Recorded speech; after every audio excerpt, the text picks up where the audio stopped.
There are more AI agents on HTML sites than humans. This is where we're headed. So if you think the world of human beings is going to dominate commerce, it's not. It's AI agents. So if you ask me what is a direct play on that, I believe Bitcoin is a direct play on agents dominating humans going forward. What's going on, guys? Today we got a great conversation with Jordy Visser. In this conversation, we talk about what's going on with Bitcoin. Why is it selling off? Is Jordy worried? And is he going to sell his Bitcoin? On top of that, we talk about what's going on with Eli Lilly, why he is so convicted that it could be the best AI name for the AI trade. And then we get into a bunch of other second and third order effects of what's going on with the infrastructure build out, artificial intelligence, so much tokens being consumed. And then how does Bitcoin fit into all of this? All that and much more in this conversation with Jordy Visser.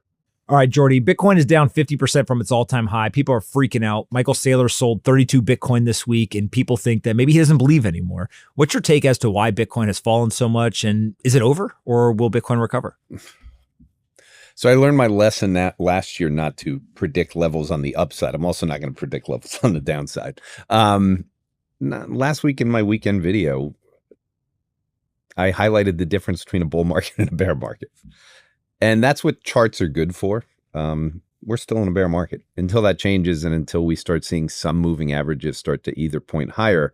But more importantly, we failed at the 200-day moving average a few weeks ago. We started to go down again, all while the stock market was going up 9 weeks in a row. So the good news is Bitcoin's not correlated to the stock market anymore. The bad news is it's down 50% off the highs. I wrote a paper last week in Substack about taking a stoic approach to everything in life.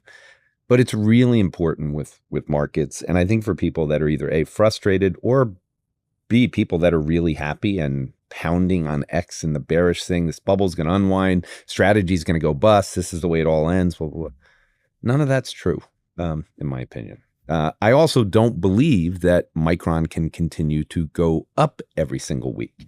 So on one side, we have this whole recognition of hardware. Everything should be bought. We had software go down. Now you've had some of the software names go up. Most of them, so people realize, are not true software names. They are AI software names. So cyber names and the Bitcoin miners and things like that. So I think Bitcoin's been lumped in. I'm starting to write about this more. You're going to see a lot more from me. I believe we're at a rotation point that's going to last for at least the next 3 to 6 months. And that rotation is, we're kind of at I don't want to say a stock market bubble. What I'll say is a rotation bubble. We've had one group winning and most groups have been losing. Starting to see a rotation. And I think software is going to have a bid, but I don't think when people recognize